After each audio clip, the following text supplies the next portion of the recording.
7 defeats in 14 games for Erik Ten Hag and Manchester United this season. The club is in disarray and Erik Ten Hag has lost the dressing room. I believe that it's time at least to discuss Erik Ten Hag's future at Manchester United. Here to help me do it is none other than the wonderful Ade Oladipo. Ade, a joy to welcome you onto this channel. In fact, before I introduce you, please do me a favour, make sure that you subscribe to Ade's channel. It's got some fantastic boxing content on there.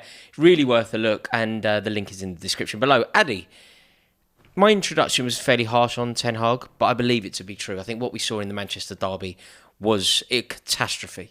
It was the worst that we've seen. I don't care. I don't think it's comparable to even the 6-3 that we saw recently. Yeah. The 6-1 years ago was an anomaly. 6-3 recently when Haaland scored 3 and Foden scored 3 was a bad day at the office.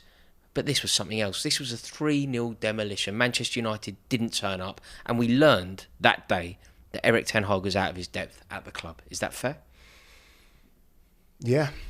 Yeah, it is fair. And look, I think you've been fair when it comes to Erik Ten Hag. You've given him praise when he deserves praise, right? I mean, winning a trophy last season, coming third, all the disruption in the club from the top to the bottom. He handled it all very, very well, and you praised him. I think there was one stage where you was like putting him potentially as manager of the season, so you gave him his praise. So on equal billing, I think we can give him some stick as well when he gets a lot wrong, and he's got a lot wrong. My only thing that I will say to defend him, my only thing is that back four is not even his C team back four, is it?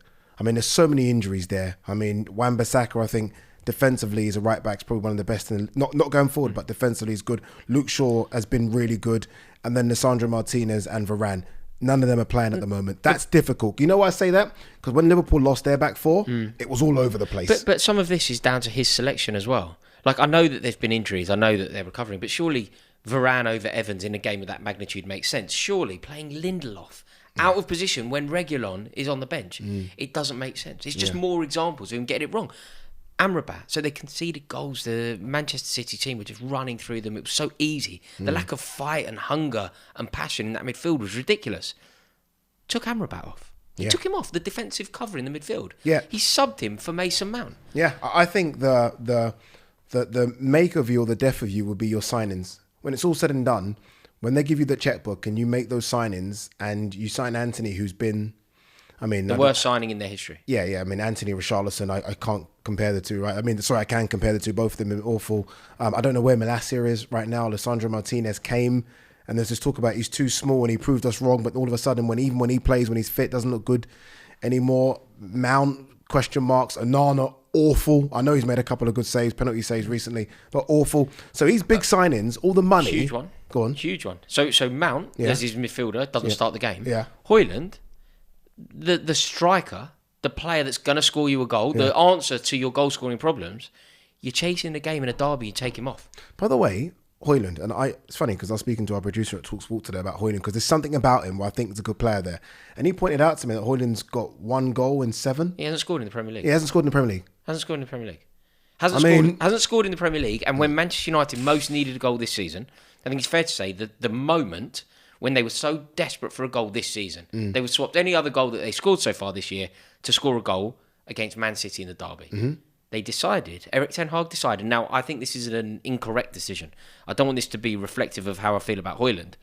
I'm using this as an example to say that Ten Hag is getting it wrong. Because he took off Højlund. Yeah. You don't take off one of your lively goals. No. You don't take off the player that you spent 60 million quid on because then it proves that you were wrong in spending that money. Like, you keep him on no matter what, right? No matter what. Dying minutes, you keep him on because you know what? He's the one I believed in. He's the one, when they gave me 60, 70 million to spend on a striker, I went and got him. Even though we all laughed at, what's he getting him for? And so far, we were right. And this is it. And do you know what else I think we learned from that performance? You know, the lack of a leader, the lack of... there was no belief, there was no fight. It was an impotent performance. Glaring now. And then, like, I know some fans will like this, but you know when it becomes really unruly, when it becomes petulant, like Anthony trying to get... In fact, Stupid. Anthony's only contribution to the game was not getting sent off. Bruno Fernandes could have been sent off. And by the way, I don't mind a tackle. Do you know what I mean? But try and win the ball. Yeah, try and win the ball. But make sure you take the player with you. Yes. Because it riles up the crowd. It gets the fans back on song. Anthony done that to Doku in the 89th minute or whatever it was. And I'm like, what are you doing? His Are you just trying to only get sent off? contribution. His only contribution to He the game. is the biggest waste of space there is. And look, I don't like United too much, but this isn't even that. This is me just looking at him as a player, because I'll give credit to United players when they need to. When Bruno used to give credit, Casemiro, Rashford, whatever, I'll give credit. He's awful. Like, the fact that he cost 90 million euros, whatever he cost, is just... That's sackable offence in itself. And he was the main man. He was the man that Ten Hag wanted. Like, Manchester United paid massively over the odds for Anthony, but they didn't care because he was the man that Ten Hag said, this is who we need. This is the guy. This is the answer. And he has just been woeful. How have all of Man United's recent big signings, all of them not worked? So Sancho, not worked. Maguire, not worked. Onana, Mount, Casemiro, Mount. Do you know what I mean? Like, it goes on. Pogba. Casemiro and Martinez are the two that people would argue have done well for Manchester United. Maybe Ten Hag has done well with the signings. But signing Casemiro, firstly, I think that there is a conversation to be had. Have we seen Casemiro's best performances in a Manchester United shirt? Secondly, signing him, that's not good management. That's not clever. It's good management in as much as you got the deal done.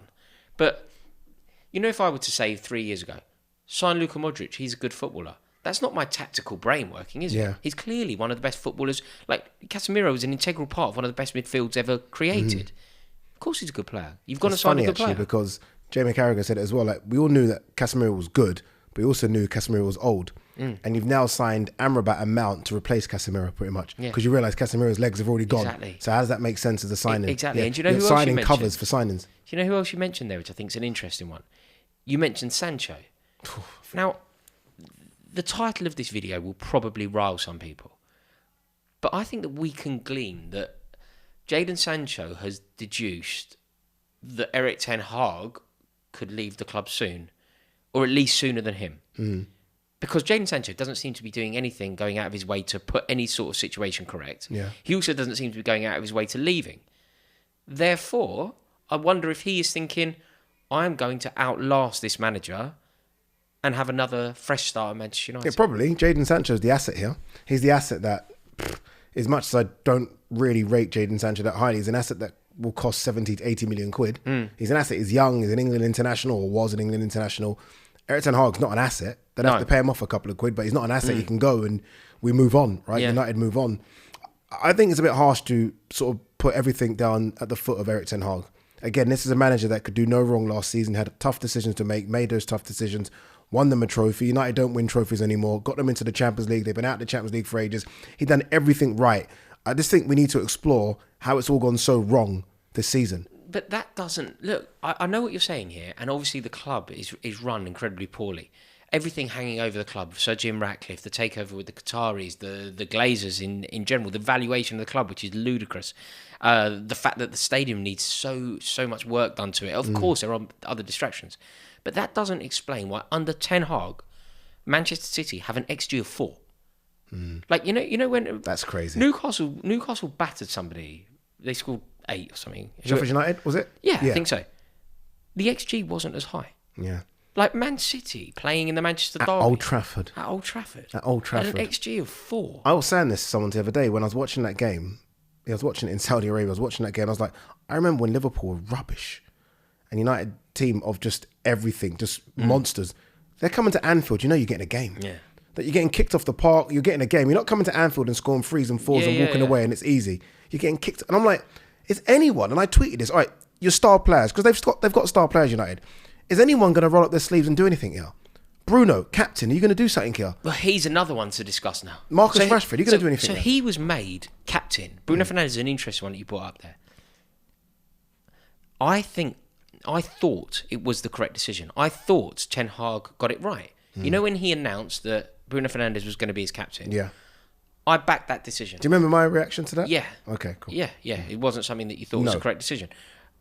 I thought it was the correct decision, and I'll be totally honest. Not only did I think it was the correct decision, I thought it was the correct decision not only because he was the best option.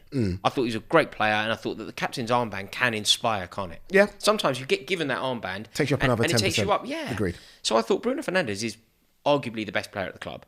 You then reward his performances and his loyalty or whatever, and you try and inspire him. You then get another level on Bruno Fernandes. He becomes one of the better players in the league. I was so wrong. Like, the way that he conducted himself in that game was so bad. So bad. Like, he needs to... I don't think they can strip him of the captaincy, partly because I don't think there's another person waiting for it. I don't think there is someone else you can give it to. No, the only person you have to go backwards and give it to Maguire.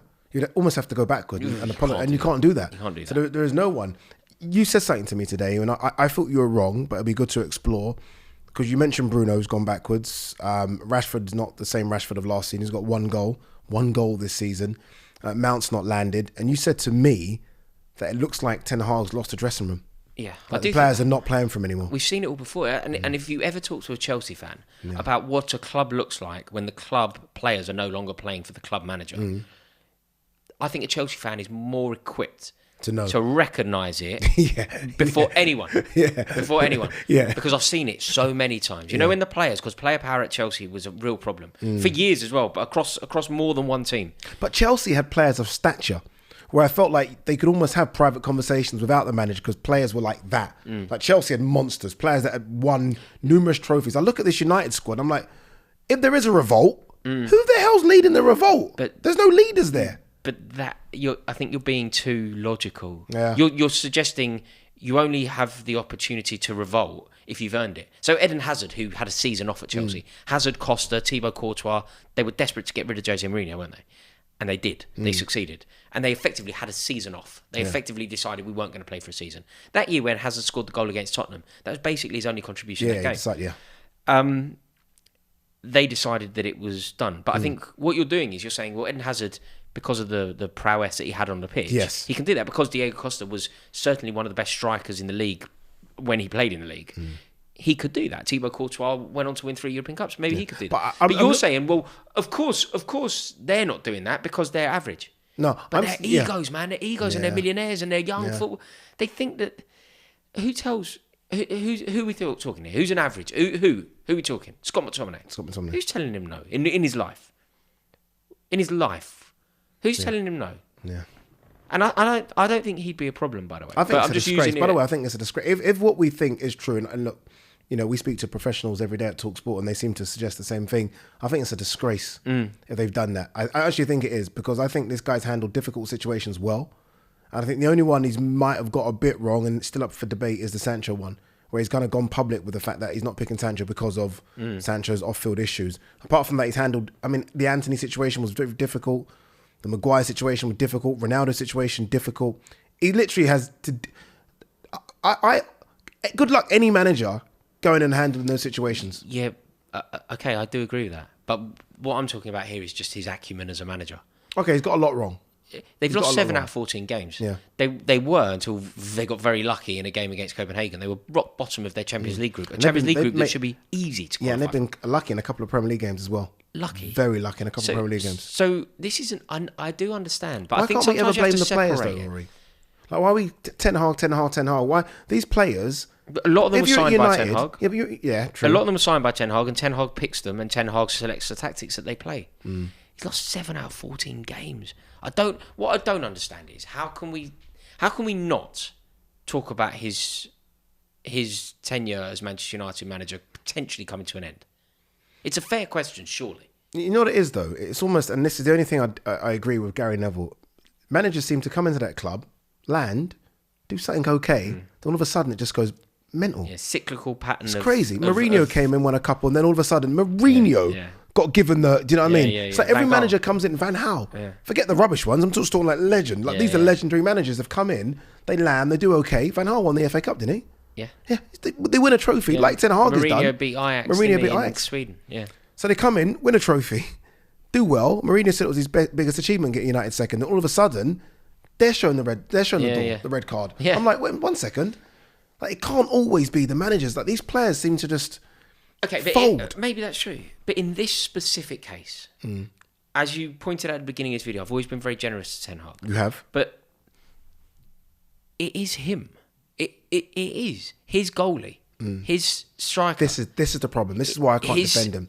It's his It's players. all his. All of them are his now. Unfortunately, he signed Casemiro, who's decided to just shut up shop and not do it anymore.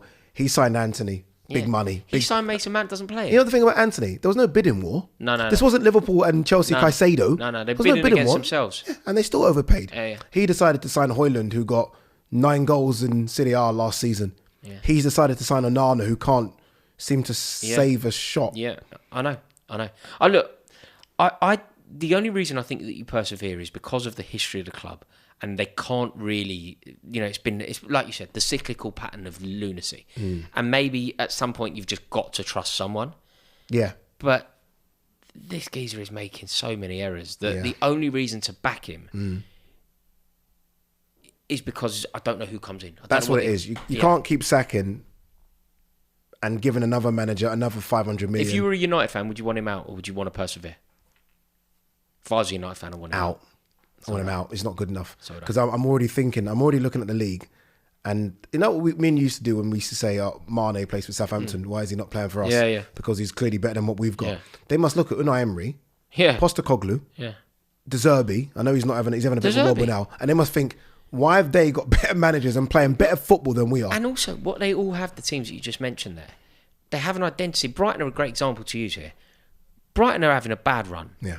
But even when it's not working, you look at them, you watch them play 90 minutes, and they're trying to do, okay, it might not work. But you know what they're trying to do? Yeah. I was watching Manchester United the other day in the derby. I was just baffled. I was just baffled. Like, where's the setup? Then they ask Ten Hag, they go, can you get this team to play in this kind of panache that Ajax played with? And he goes, no, I ain't got the players. You're like, hold tight. You have got the players. You've got the best ones. And half of your team, have all played in the Eredivisie. Like Mason Mount's played in the Eredivisie. Do you know what I mean? Amrabat's played in the Eredivisie. And you kind of go, why not? Why can't you? Like, De Zerbi's done it. De Zerbi's done it immediately as well. The second he landed at the club, he did it. Postecoglou's done it straight away. Top managers do it. Klopp, heavy metal football, immediately. Whether or not you've got the quality to do it. Even if it doesn't work. We can see it. Yeah. And that's the issue. Let's know what you think. Before you go, quickly, do you think he's gone before the new year? Yes. Do you? No. One of us will be correct. Yeah. Let us know who you think will be correct in the comment section below. Thank you so much for watching this video. Please give it a like. Please click subscribe and make sure that you subscribe to Addy's YouTube channel. The link is in the description below. In a bit.